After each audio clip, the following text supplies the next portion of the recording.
Hello, everyone. Thanks for joining us tonight. This is another Facebook Live event with HMR. My name is Rick, and I'm with longtime health coach Nancy Adamczyk. Hello, Nancy. Hey, Rick. Nancy, I'm not sure. I think some people in the audience might know this, but some may not. You and I have worked together for over 30 years at HMR. We are very strong buddies. That's right. Bringing a lot of time and experience to this conversation. And we're also going to have a couple of pop-in guests. So I won't say anything else about that, but stay tuned for that. Nancy, the title of this discussion, we're calling it Bringing Clarity and maybe even a little excitement to phase 2. I hope we can deliver on those things. We've got two goals for this event, right? Yeah. First one, we want to answer the biggest questions that people have about phase 2, and people do have a lot of questions about They it. do. So we're going to do that. And then in terms of the excitement part, Nancy, what's our other goal? Yeah, we're going to share some of our favorite phase 2 dinners. And for those of you in phase 2 who are joining us, and I know we've got a lot of experience on this event, please share your favorite phase 2 dinners and snacks. So we'll be looking for those.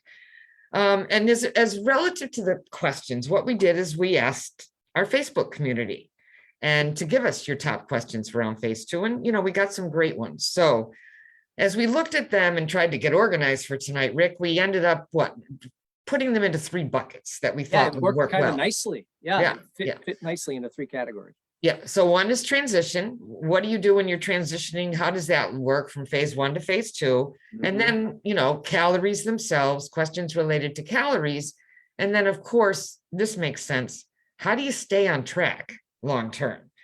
So all good questions. But before we get into those, Rick, let's step back for a minute and set some context for this discussion.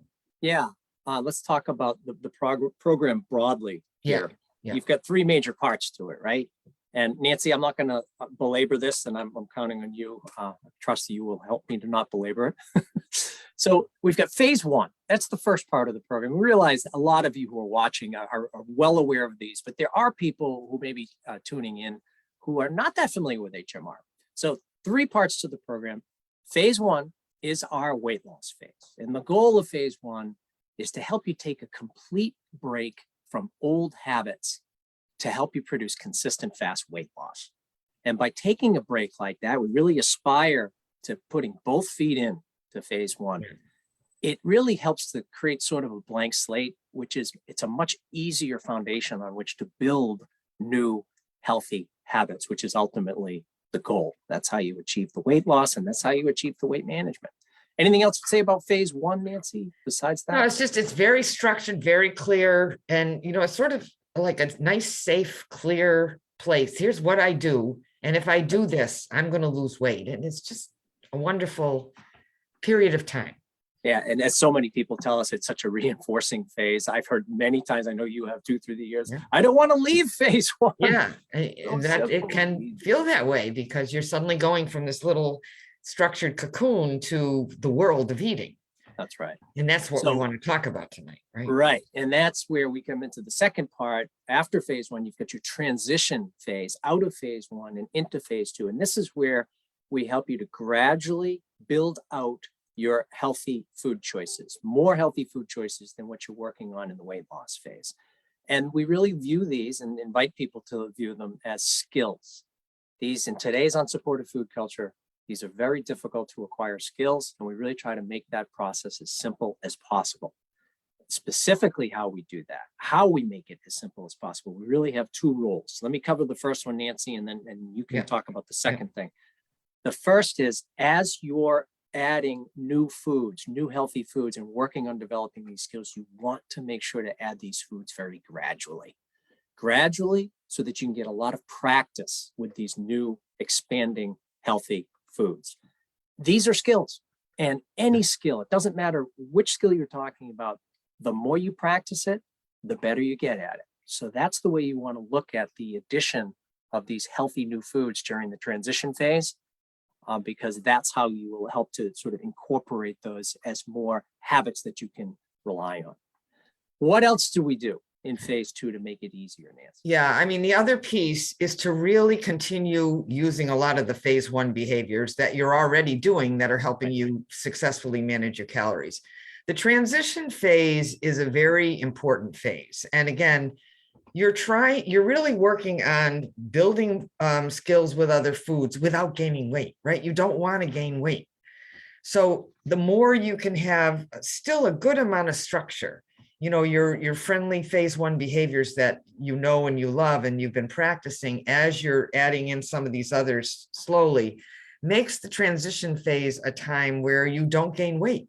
And actually, some people continue to lose weight if that is a desire that you have. It just depends on how much structure you have. So, you know, if you're anytime you feel like I'm starting to lose my ability to stay really structured in phase 1, that's a good time to start transitioning so that you do, right? You have control of transition and it doesn't like suddenly get out of control. It's a really important phase, wouldn't you say, Rick? Absolutely. So much, your term that you just used, so much of what we do is to try to help people gain more control, whether it's during weight loss, whether it's during transition, as you just said, or in phase 2, which again, we'll be focusing on here. So during that transition, you add new healthy foods gradually. You look at this as an opportunity to do a lot of practice. So those become more habitual, more routine for you. And the easiest way to do that is to just keep up a lot of your phase 1 behaviors so that you've got those to fall back on during that transition phase. And that brings us to phase 2, the topic of the evening. This is really a direct extension, a continuation of the to-do approach that we start with phase 1 in a very tight box, the weight loss box. And then as we just said, in transition, we start to build out that box, but it's exclusively focused on what to eat. Yes. We don't spend a lot of time talking about what not to eat, because ultimately, if you can focus on what to eat, it's a very elegant way to help you to avoid the higher calorie foods that might slow down your progress. So Nance, let's talk a little bit more about phase 2. It's such a rich area. I think that we want to share what may be the best teaching tool that we have in the program, the HMR Calorie Guide, just to make a couple of points in terms of how we really view this. Let me start here. I have people find this to be very helpful. Many people actually will put this on the refrigerator or have it somewhere where they can refer to it on a consistent basis.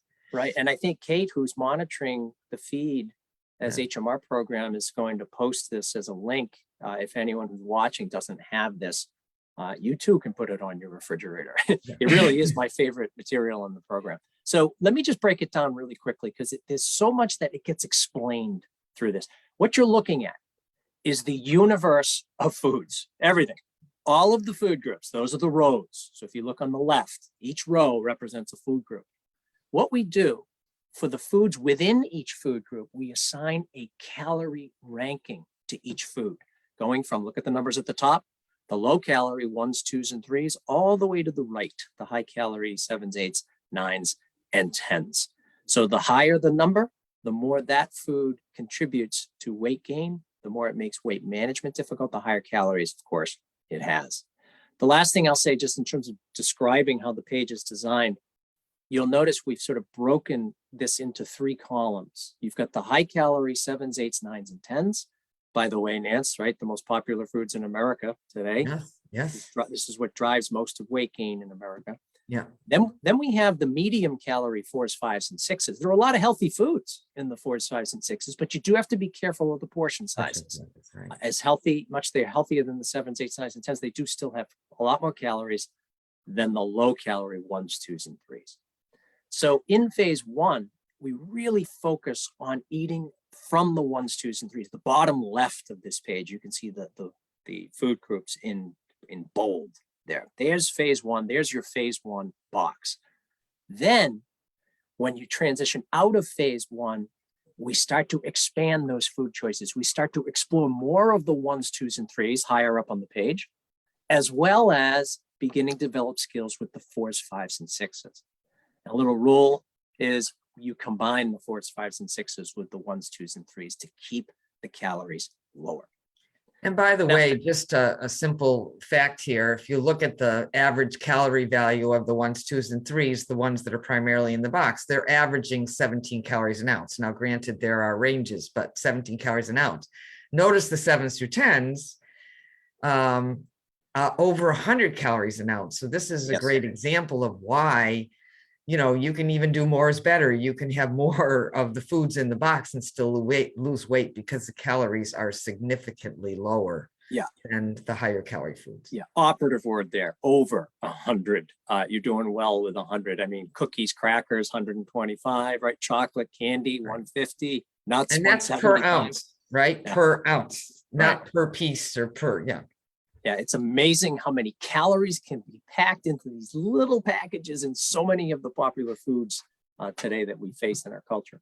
So if you look at the 1s, 2s, and 3s, and the 4s, 5s, and 6s, you're really building skills in both of those categories. And to make that skill building process easier, we've created this next material. We are in love with this material. We are. It's the HMR Healthy Eating Guide. And what we have here is really a composite of the healthiest dietary patterns that you would see in the published research, the studies that show people reducing their medical risk factors, reducing their health risks when they put them on healthy diets. And there are different ones, but there are a lot of similarities across those healthy diets. And they're really represented here on the Healthy Eating Guide. This is our tool to support a very structured transition from phase 1, the weight loss phase, eventually into phase 2. What else do you like about this page, Nancy? Well, I love it. I mean, first of all, just quickly, the little picture up the top shows you where it falls in the whole, you know, calorie guide. It's really, again, it's primarily the 1s, 2s, and 3s, and the 4s through 6s. And this can become a structure for you in phase 2. It's sort of a box for phase 2. Now, it doesn't mean that everything you eat has to be from here, but it's certainly a guide to what you want to primarily focus on in phase 2, to be eating healthily and to be managing your calories. Do we want to talk about the more is better foods as well? Yeah, I think we do. I mean, this is the to-do approach right here. So, you know, largely most of what, if you're in phase 1, you're doing the left column there, you know, fruits and vegetables, HMR foods, the generic term for that is meal replacements, very low calorie foods that give you a lot of volume. And because they give you a lot of volume and help you to feel more full on very few calories, we call them more is better foods. So why would you discontinue those when moving into transition and eventually phase 2? They're a huge part of long-term successful weight management. I would never manage my weight without those, you know, Nor would I mean, the fruits and vegetables. Oh, forget it. Or the HMR foods for that. Or the HMR, yeah. Yeah. So then our first step in transition is to work on this wonderful first category. Can't say enough about it. The world of lean proteins. Most proteins that people in America eat are not lean proteins. People eat a lot of protein, but it's rarely lean, has a lot of calories. So this is a skill area that you really want to develop. And we take our time in helping you to do that. There is so much variety. And there's so much flavor and taste in the world of lean proteins. Nance, honestly, I love my vegetables at night, but the lean protein tends to be the superstar of my dinner. And I think you'll see that from some of our guests as they pop in here. As long as that's not the biggest volume-wise component of your dinner, which well, no, it's actually, I almost view the lean proteins with all the flavor and you figure out the ways that they work best for you. It's almost like a condiment. Yeah, that's almost like the condiment. But again, there's so much variety in there. And it's both for, you know, whether you're a meat eater or you're not a meat eater, there's options for everything. So last slide I'll show, and then we'll come back to starting to tackle some of the questions that people have about phase 2. And then we'll look at some actual dinners, favorite dinners of people who will be popping in. I want to show one final material. I've mentioned the to-do approach. Nancy, you highlighted more is better right there. There's probably nothing that we've seen recently in the field of research, the published science in this whole area of lifestyle change that supports the whole HMR approach more than what I'm about to show you. So you may have heard of the United States dietary guidelines. They're revised every 5 years or so. The new guidelines going through 2025 have a relentless focus on eating more healthy foods. And nothing says it better than one of the graphics from the nice little 164-page report, which is available online in case you're looking for something to do this Saturday night. You can download it and you too can read it. 164 pages, but here it is. Of the calories you're eating, this is for what, if they could press a button to get Americans to eat the healthy diet that science supports as being the best for our long-term quality of life, 85% of your calories should come from the quote unquote to-do foods. Doesn't mean you have to be perfect. You know, we're all going to enjoy our indulgences, you know, hopefully not in phase one, but or transition, but you know, phase two, we're practical about it. But 85%, that's where the focus is. And if you probably can't read it because they're small on the page, but some very familiar categories here because they're right from the healthy eating guide we just showed you. Vegetables, check. Fruit, check. Grains, preferably whole grains, check. And then they have here dairy and protein, lean. We just combine those on our healthy eating guide.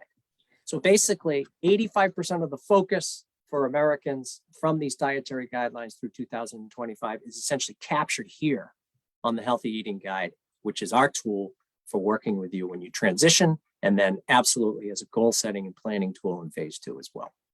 And All then right. I just will add that 15% is for other things. We're not saying this is all you eat.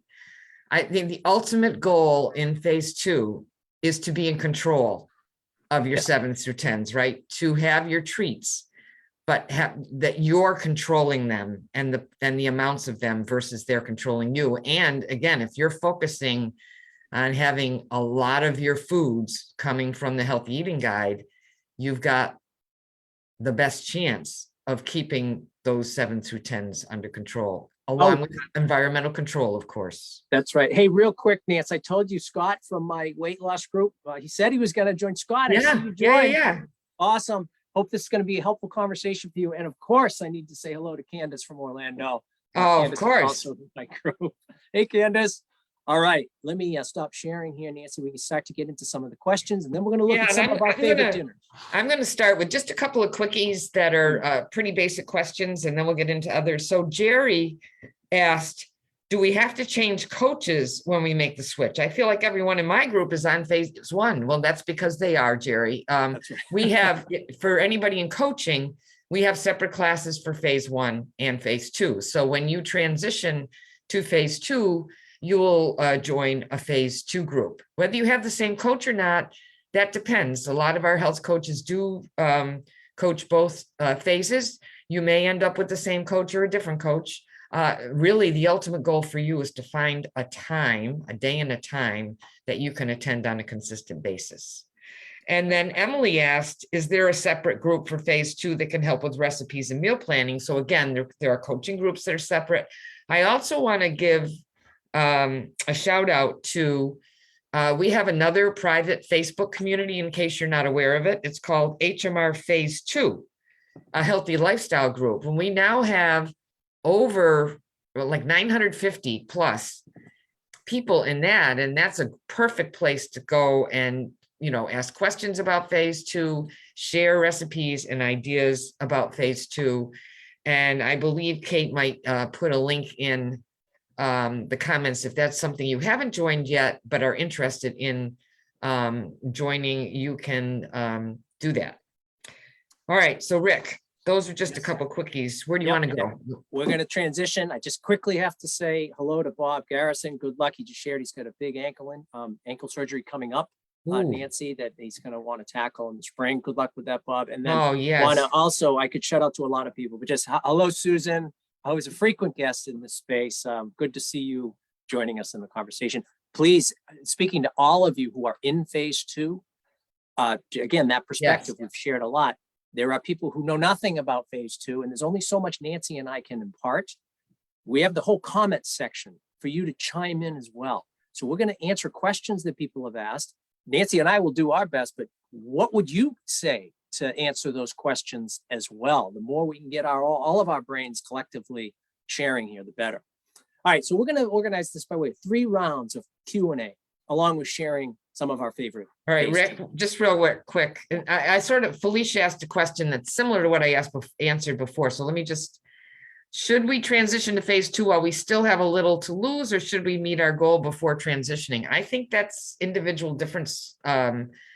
You know, some people like to reach their goals. I know people that have liked to go below their goal a little bit before they transition to phase 2. Other people definitely, it depends on whether you still have momentum, right? That's it. If you're starting, right? If you're starting to feel like, I don't want to be in the box, I don't think I can be in the box anymore every day, then that's the time you should transition while you still can maintain a lot of structure. If you're on a roll and you're still, you know, you're fine with staying in the box, then absolutely go all the way to the goal that you want to reach before you transition. Absolutely. And I would add, and I am going to bore the people in my group because I say this all the time.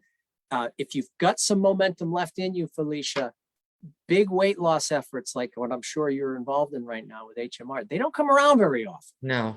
So you don't want to be too quick transitioning out of phase 1.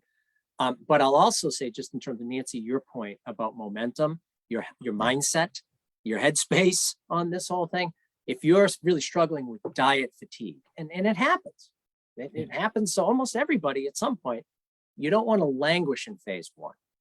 Starting to like have these sort of fits and starts and starting to lapse into part-time dieting, it's better to go into phase 2 with momentum so that you can really tackle that transition phase with a high level of urgency and focus. You don't want things to deteriorate in phase 1 and think somehow transition is going to be the answer.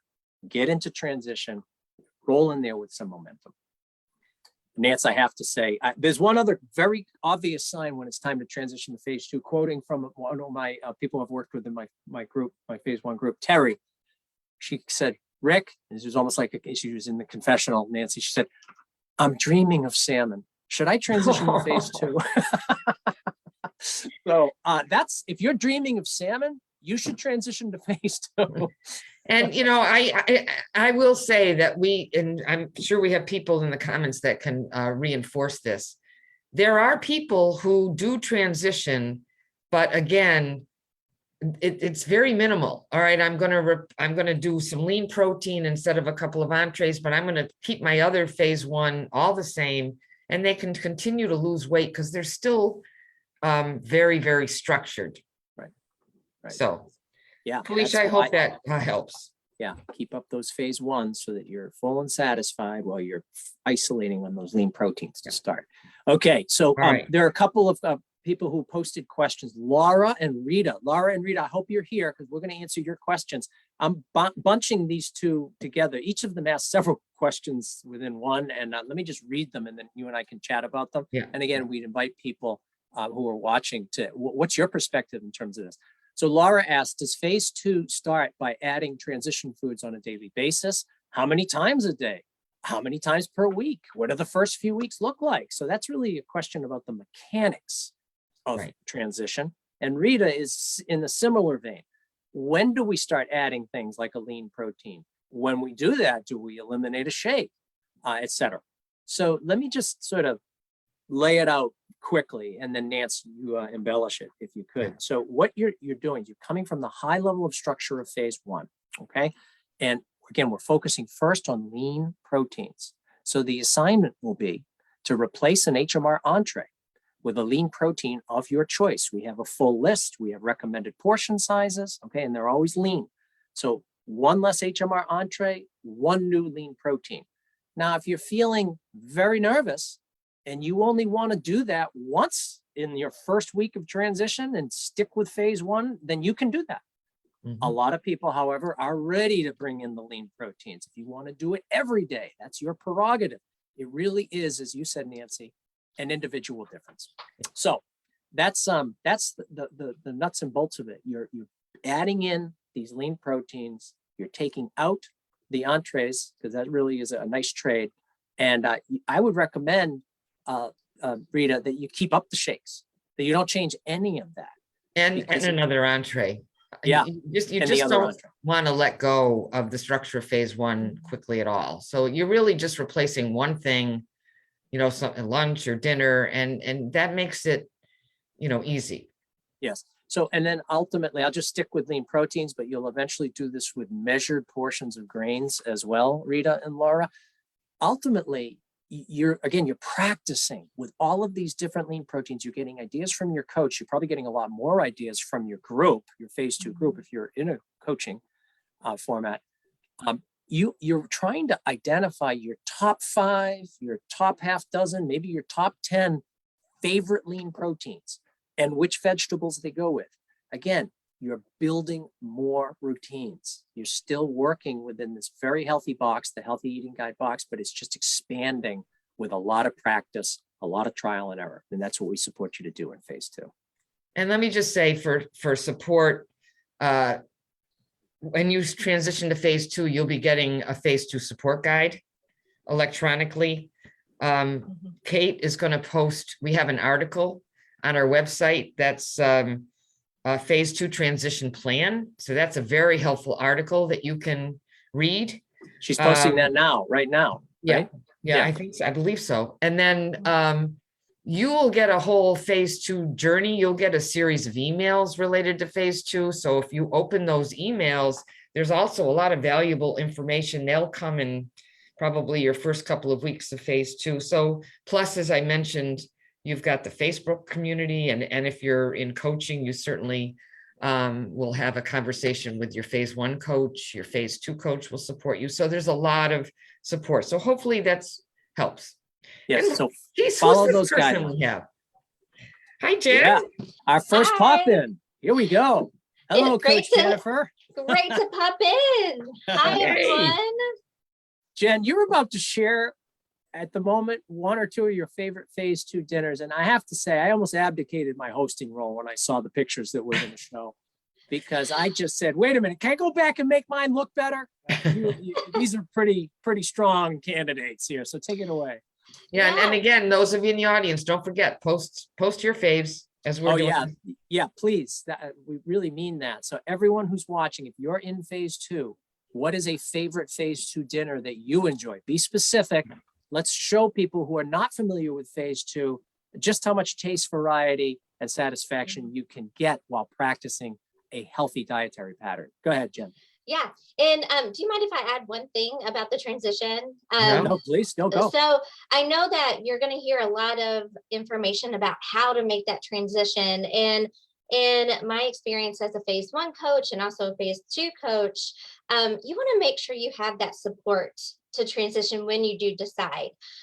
Try not to start a transition on your own in phase 1, attempting to do it, because phase 1 is really something you want to protect and take advantage of it.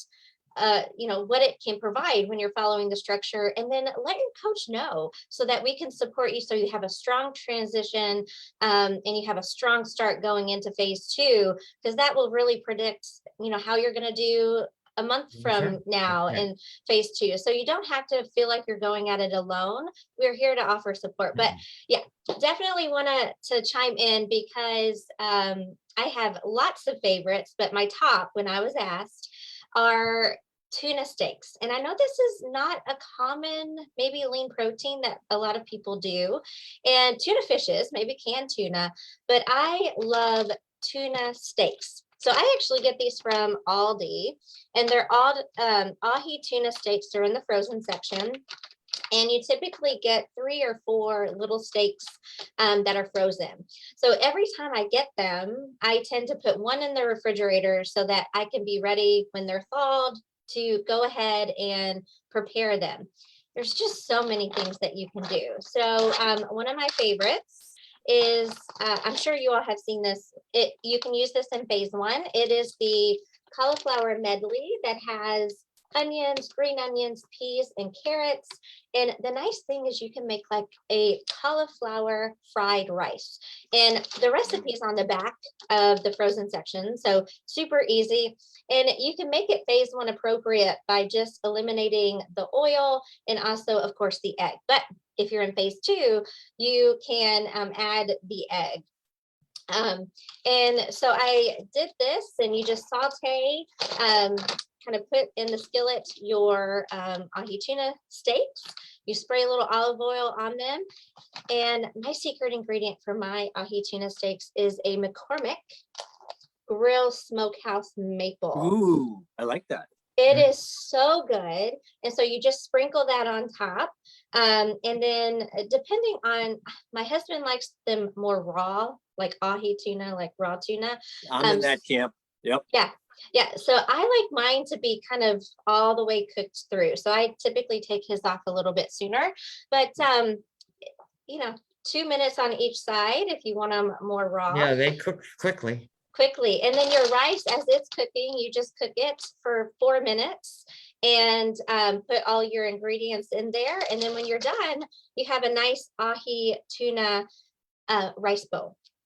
So very delicious. And a tuna steak with the whole bag of the rice, cauliflower, and an egg, 275 calories. Are you going to show the picture, Rick?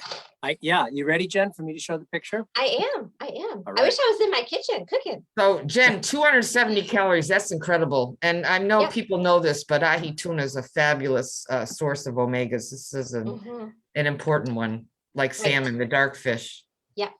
That's a great meal for so few calories. That Boy. is So amazing. few calories. And notice how it's a lot of food to eat. Yes. Yeah. It's so this is how many cups? 10 ounces, and then you get 4 ounces of one steak. So that's 4 ounces and then 10 ounces of vegetables. For 275 calories if you eat it all. I tend to only eat half the bag of rice, and then one of the tuna steaks. Super quick and easy. And now I have 2 boys, and they're both in 2 sports each, with school and homework and working full time. I can make this under 10 minutes and get it on the table. That's fabulous. So quick and easy. And I know when you make a lean protein, there's a lot of things that you can do. Another one of my favorite meals is to do the same kind of tuna on the skillet using my favorite spice, the McCormick smokehouse maple seasoning. So I'll show that again for folks. Yes. And it's the best. It's so good. And then just steamable broccoli. Just bag of steamable broccoli for 5 minutes. Put a little spray butter on there, salt and pepper, and you get another huge plate of food. And for the next dish, I did 2 of the ahi steaks, so 8 ounces, and then 2 cups of the steamed broccoli. And again, I made both of these meals under 20 minutes and had them ready to go. And I know that my husband really enjoys the ahi tuna bow. We love the tuna steaks. My oldest will tolerate, he likes it okay. My youngest will eat it some, but it's something that you can continue to introduce for the family, but they like the sides of vegetables. Another thing I like to do that I didn't show. Should I show that photo of that second meal? Yes, Rick. Come on. What do you wake up? There you go. I'm waiting to get cued. I'm trying to. Oh, I'm sorry. Sorry. So this Right is there. the 8 ounces of the tuna steaks and the 2 cups of broccoli just steamed back. So again, this could be a perfect weeknight Amazing. go-to, quick and easy. And Again, under 500 calories. Just look at that plate of food for under 500 calories, and the nutrition between those 2 foods is just fabulous. Yeah, so 8 ounces of the tuna, 2 cups of broccoli, 320 calories. Hey guys, real quick, you didn't have to ask Gina more than once to share some recipes here. Oh, good. Hey, Yeah, Gina. I'm sure she's so great. Yeah, and then Toby shared a recipe, and wanted a special call out to Tim Nance, our good fellow yes. guest more than once. Hey Tim, you gonna share a recipe with us? Good to see you in the space here. Awesome. All right. Yeah, Love Jen. That and was someone great. was Go. asking about the calories. It's 320. Oh, Kate, put it in there. Kate. 320 calories. And also something quick and easy. If you already have the tuna steaks made, you can get bag salads. I have these bag salads always in my fridge. Rice, cauliflower, ahi tuna. You can have a quick meal or snack weekday, weekend, so that if you're busy, you don't have to worry about, oh, what am I going to have for dinner? Take out or go through the drive-through. You can whip this up in 20 minutes. Or Less lunch, than 20. either way. Yeah. I was like less than 20 minutes. So. Excellent. Well, thank you. Yeah, well, I guess Really good. All right, I think- you've got me convinced to do ahi tuna now. Oh, yeah. so good. So good. I would highly recommend it. Even if you don't like canned tuna, give it a try. Oh, I love ahi tuna. I just never cooked it at home. Thank you, Jen. So easy. Thanks, Bye, guys. Jen. That's Bye. great. Hey, I'm Awesome. gonna on the heels of some of the low calories that she just shared, Nancy, I'm gonna come back to a question that was asked by Julie from the Facebook community. Her question was, is there a calorie limit per day set during transition? Will our coach help with that decision? Here's my quick response to that, Julie. If you think about it, we don't set calorie limits in phase one, nor do you need to track your calories in phase one because it's so structured. Okay, it's low calorie eating and you get filled up before the calories add up. So just think back to the way we just described the mechanics of transition, where you're taking what you're doing in phase one and you're just eliminating, replacing one thing, let's call it the entree, and bringing in another low calorie food, like what you just saw there, to two different examples. It's still low calorie. So we don't set calorie limits, nor do we feel like you need to, because you're really focused on low calorie eating and the calories kind of take care of themselves. Nance, anything you'd add? Yeah, to I that? think I would just add one of the not common mistakes, or the thing that I always worry about when I see someone who's new to phase two, is if they drop their meal replacements too quickly. Because again, you're losing that solid foundation of the structure. So again, to Julie, make sure you're keeping those shakes in there, keeping an entree in, just really try to change your dinner or your lunch or your breakfast, whatever it is. But, at least at the beginning, don't change too much, and you won't have to worry about the calories because they're going to be similar to what they were when you were fully in the box. That's right. And Nancy said it before, but what's behind your comment right there is that we want this to feel like, have it be an experience where you are retaining control. Right. That's what's behind this. So focus in terms of keeping up. You say meal replacements, your HMR foods, focus on your favorite HMR food routines. Yeah. Don't drop those out. They are your insurance policy to keeping the calories from going too high. Yeah. Awesome. Hey, Nance, you want to share one of your favorite phase two dinners? Yes, I do. Please cue me. Obviously, I've got. Yeah, I'm going to have you. I do a lot of Rick and I always kid that we mix our food together. So I'm definitely somebody that does that. So I create bowls. I create bowls a lot. So if you can show the first picture, I built my bowl so you could see what it looks like. So the first part is a whole grain. This happens to be whole wheat couscous. But I love whole grain, so I have a lot of them. In fact, and the way I manage the portions is I'll cook whatever I'm going to cook, and then I package them in containers like this, single serving containers, and I put them in the freezer. So I can go into the freezer and I have like 12 different options of about 6 different whole grains, but I manage the portions that way. So this happens to be whole wheat couscous.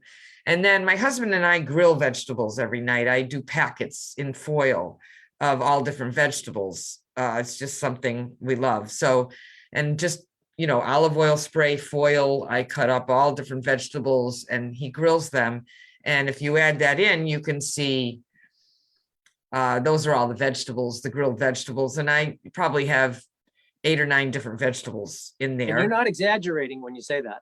No, I'm not. 8 or 9 vegetables. And there's probably, raw before it goes in, it's at least 4 or 5 cups. I'm a volume eater.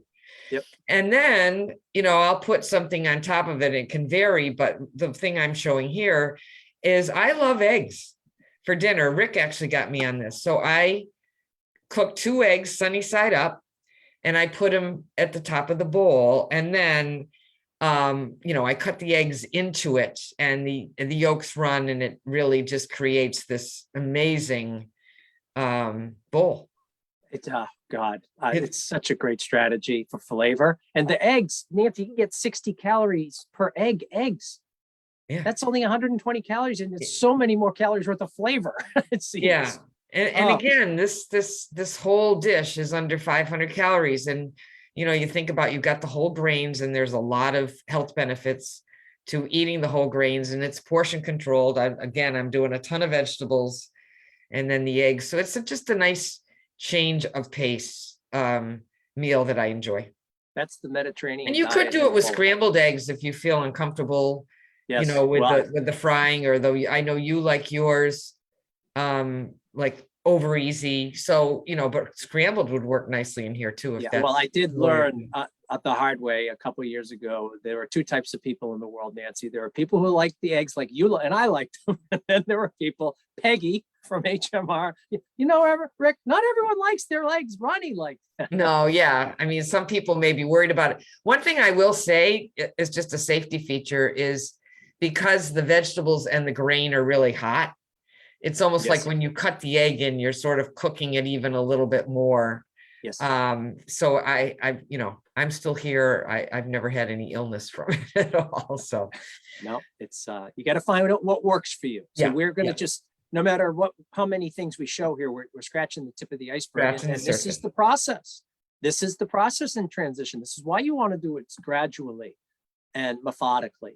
You want to figure out what your favorite ones are, what your best combinations are, and you want to repeat them. Practice, practice, practice.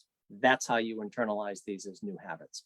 Okay, let's answer a couple of quick questions. Yeah. Moving into round two, where there were several questions about calories, and specifically, Nancy.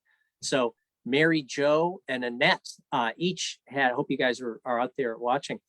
Mary Jo, do I have to count calories, or can I pick a lean protein and measure out 4 to 6 ounces of that lean protein and then do my veggies like I normally do in phase one?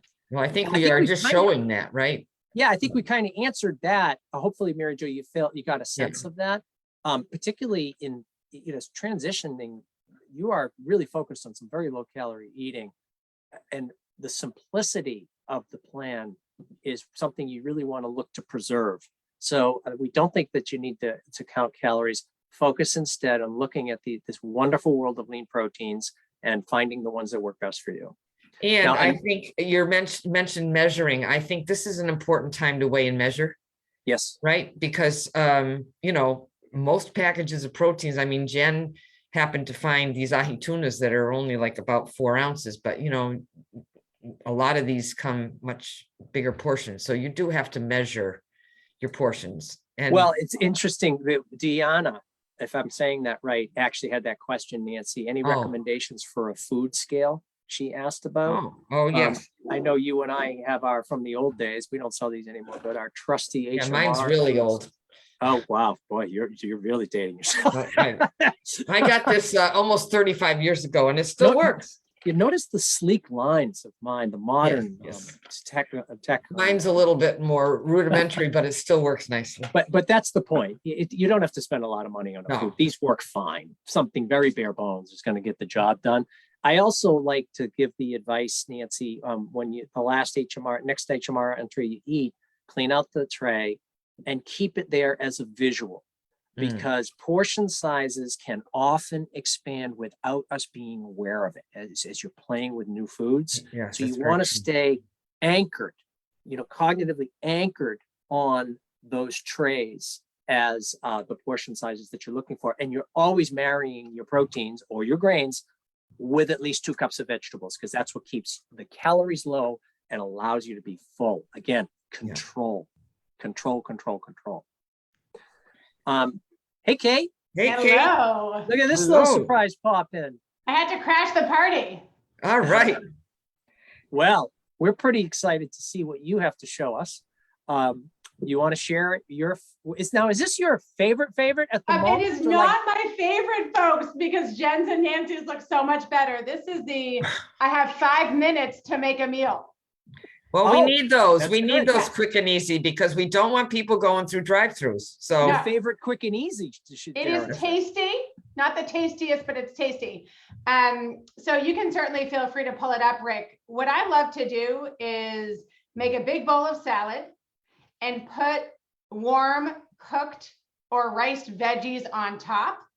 I love the contrast of warm veggies on the salad, the warm, soft with a cold, crunchy. And then basically the recipe that I made was 2 Morningstar veggie burgers.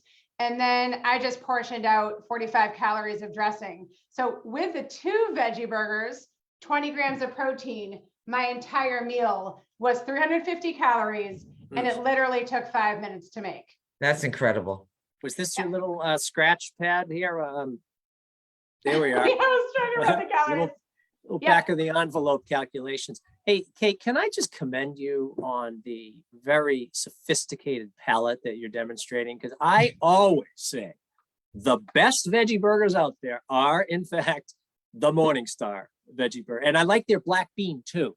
It's The one I actually really love, Rick, but I ate them all, is the Mediterranean. It's so yummy. yeah. And one other just quick recipe I wanted to share with you folks. If this were a couple days later, I could show it. I'm making it this weekend for guests. Is I love baked potato bars. Oh, And of yeah. course, I do them phase one by putting out like a bowl of broccoli, a bowl of tomatoes, black beans, fat-free sour cream. But then phase two, I also put a side of either ground turkey or chicken Mhm. and make these beautiful baked potatoes, lots of servings, and totally in the healthy eating guide. So That's that will be fabulous. this weekend. I love that idea. Great. Really great. Oh, All thanks, right. Well, Kate. beautiful job. Really low calorie. So glad you did that calculation Yep. just to sort of Bye, underscore. folks. Thanks, Really Kate. great. Thanks, Kate. So Nance, just on the calories, just a couple more things. Annette had another question. Andrea had a question. I liked Andrea's question. What should she be looking for on labels? You know, should she be looking at calories? What about fat? Should she be tracking fat? You know, there's anything you could be tracking. If you look at these labels, it could become overwhelming. I mean, you could track sodium, right? Or, Right, right. you know, fiber, anything. You know, the net here, the bottom line, the currency of weight management really does boil down to calories. And the correlation between calories and fat, it's just so interconnected, isn't it, Nance? Mhm. If you're eating low calorie and you're eating enough to be full, you probably aren't eating a fat diet. If you're monitoring your fat, you will be monitoring your calories, but we really think that it is really the calories that trump all. You don't need Right. anything that's going to divert your attention away from finding the lowest calorie foods that provide you the most volume and then developing ways to enhance the flavor so that you're enjoying them. Yeah. So that would be my answer to Yeah, I Andrew. mean, I think, you know, other people may have health issues where they're trying to keep their sodium low or their sugar low, but you know, for weight management, calories are the ultimate. And I think the new labels are a little more helpful where the portion sizes, you know, or the standard serving is a little more realistic than it used to be. Mhm. And if there is more than one serving in the bag, I think they now have to show what the entire bag is, as well as a single serving. So it is important to read labels, though. Yep, I think that's an important thing to do. So it's great. absolutely. And the calories now on the new labels, they're bigger than ever. Yeah, So, yeah. and they make So- it clear how many calories for the all the portions, not just the one portion. You know, oh, this Snicker bar, it's 3 portions. It's like, oh, Yeah. please, who's sharing their Snicker bar with 3 people? Nance, a couple of quickies here. Yeah. Annette asked, can you lose weight in phase 2? Yeah, and I What's your think we've response? addressed that already. Like it is Yeah. possible. Yeah. But it does require maintaining a pretty high level of structure. Yes, you keep up your favorite phase 1 routines Yeah. and really lean into that healthy eating guide page that we provided as a Yeah. link. Okay, let's get into a couple of other questions here. Anne asked, how do we maintain controlled eating and not get so excited that we allow everything back into our diet? Well, you know, we can, again, keep sort of bringing back some of the themes that we've introduced here. And, you know, it comes back to, again, the to-do approach, Anne, by focusing on, again, you've got your phase 1 healthy routines. You want to keep up the ones that really work for you. But now you're also building additional to-dos within that healthy eating guide. That is the most elegant way, by increasing the to-dos, to effectively eat fewer of the quote unquote higher calorie not to-dos. And people miss that. Here's the approach for the average. Instead of, let me focus on eating a lot of the healthy stuff to help me eat less of the higher calorie stuff. Here's what most people do. I need to eat less of the high calorie stuff. That's it. That's the whole approach. No wonder that doesn't work, because they don't build the skills on the to-dos. So I think that's that little just visual there. That is like magic. It's the closest thing to magic that we have Just focus on what you can eat and really get skilled at those. That's what we help you to do. Anything And I'll to add just, there, Nancy? I would just add, like, if there's, like, what's the food that you just can't live without? So I'm just going to use pizza as an example. It's like, I really love pizza. I'd like to be able to have pizza occasionally. So the goal would not have it 3 times a week, but when you have it, there's a way to have pizza that can be way more supportive than it used to be. So maybe in the past you've eaten half a pizza. Now maybe you can focus on 1 slice of pizza and put a pile of vegetables on it, if that's something that you'll do, or have a huge salad with it along with. I mean, Rick, you and I will pile our pizza with like spinach and Big time. grilled vegetables or whatever, and you can have a whole different pizza experience than in Yes. the past. You can actually eat just as much food by weight, but because you've replaced some of the pizza with lots of vegetables, save hundreds and hundreds of calories without eating 1 ounce less. You're still eating pizza, Yeah. but you're also eating whatever vegetable works for you to go with that pizza. So the net experience of that dinner is, again, much lower in calories, and you still were eating pizza. Right. So that's Yeah. just an example. I know we can't go into a lot, but I just wanted to make that point. So a couple of quickies here. Yeah. I kind of, again, Tiffany's a derivative of some of the questions that have been asked. What do you do if you start to gain weight in phase 2? I think that's what Ann's concern was, right, Nancy? Where she Yeah. was thinking that, high. Yeah. calorie And food. I think the biggest thing is you look at the to-dos. Are you doing enough of them? Yes. So in other words, is it time to bring more meal replacements back in? Is it time to increase your vegetable fruits or your PA? So those are the guaranteed, what we call the imperatives that you want to be focused on. That's the first step. I would also examine, how's my environment? Yes. Am I trying to white knuckle food that's in the environment? Right. Because that you're going to lose that battle, frankly, all the Yes. time. So you want to make sure you've got lots of supported foods in your environment, and you're taking out the tempting foods as much as you possibly can. And, obviously, if you're working with a coach, it can make a huge difference. And then finally, Rick, I would say, if you're feeling like you're not able to like stop the weight gain and start to bring it down, it's possible to do an episode in phase 1 again. Absolutely. I'm Right. so glad you mentioned that, because Yeah. people sometimes don't realize that phase 1 is there for you. Yeah. It's when the time is right, when your head is right for it, and your life is lining up for another stint in phase 1. If you need to, maybe you've gained 8 pounds, 10 pounds, or whatnot, you want to catch it as quickly as possible. You plug back into phase 1. That's such an important element of success, not letting weight gain Right. get out of control and unconfrontable because it gets too big. Right. Catch it at That's- 10 pounds versus, 50. That's what success looks like. Catching weight gains, which will happen. They They are. happen to me, they happen to Nancy, they happen to everybody, but you want to get better and better at turning them around by jumping on them quickly. And if you can't do it in phase 2, and Nancy, I might say a coach would work with someone to maybe pull off more days in the healthy eating Yeah. guide box, Yeah. or even the phase 1 box Yeah. while in phase Good point. Yes. 2. Very And much. if that's not consistent enough for people to lose the weight that they've gained, then again you could just go right back into phase 1 for a stint of highly structured weight loss. All right, well, we've got one more recipe that we're going to share. I can't say we've saved the best for last, unfortunately. But I Oh, will yours just is a share- great one, Rick. Come on. Okay, thank you. Well, when Jennifer besmirched canned tuna a moment ago. No, I use canned tuna too, and this recipe I've heard about it so many over the years, so it's a great recipe. So go ahead. Okay, This thank is you. truly one of Rick's favorites. And it is my favorite. Yeah. I do it oftentimes. I do it like twice a week, and for some reason I feel bad about it, and I'm not sure why.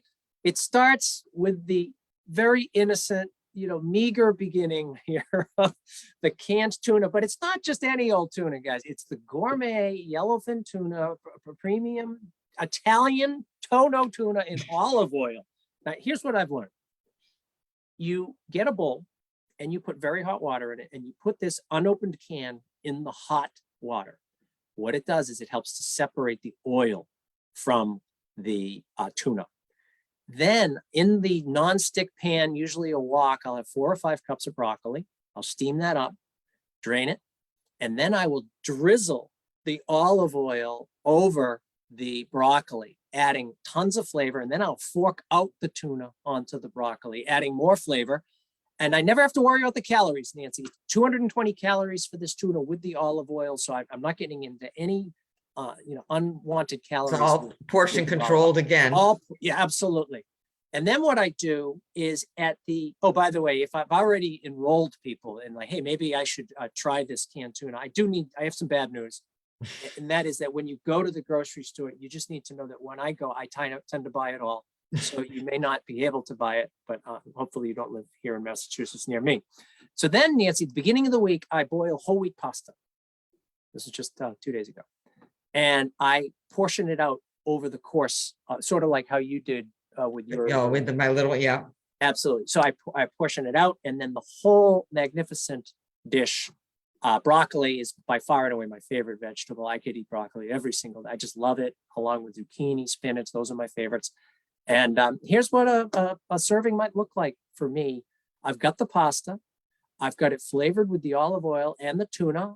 It's there, believe me. And then I've got, of course, the broccoli, all of it, just flavored. Again, another version of the Mediterranean diet in a dish. Very low calorie, but boy, oh boy, I put sea salt on that, and it is just packed with flavor. Packed with flavor, but packed with nutrition. I mean, you've got the tuna, you've got the whole grain, you've got measured healthy fats. Yeah, really excellent. So anyway, that's one of mine. I do have my top half dozen proteins. Maybe that's for another episode. I can just rattle them off. If you don't in phase 2, that's your goal. What are your top 5? What are your top 6? Lean into them. Don't be like me and feel bad making this dish more than once in the week. If it works for you, that's the point. And to find more of them that work for you. The more, the whole point is if you find things that you really enjoy, which, we all of us just gave examples, you look forward to those. You don't feel deprived. You're not looking for, the foods that maybe you loved, before you joined the program, because you've got things now that you really enjoy, look forward to. And I bet you feel good when you eat them. Well, that's right? a biggie. So, that's actually, again, it comes back to that control thing, right? We're talking about guilt-free eating, the ability to enjoy with no guilt foods that you really enjoy. It's just a wonderful thing, and that's how it should be. Yeah, exactly. Yeah. All right, I think we need to wrap up. Yeah. We hope for those of you watching that the conversation was helpful. Scott, you got to let me know. We hope that we answered some, probably couldn't answer all of them, but we did answer most of the questions that we got in the diet community about phase 2. And we also hope that we gave those of you who are newer to the program a good sense of how we help you transition from that super structured weight loss phase 1, to gradually expanding your healthy food choices while keeping a high level of structure in your diet. Again, coming back to you staying in control. It's a very systematic approach. It introduces, as you've seen here, even though it's just the tip of the iceberg, a whole lot of flavor and variety. And it's a very effective way to develop new healthy habits for the long term. So thank you all for joining us tonight. Nance, it was awesome. Appreciate it. And we'll see everyone for our next Facebook Live in 2 weeks. Good night, everybody. Good night, everybody. Thanks again. Take care.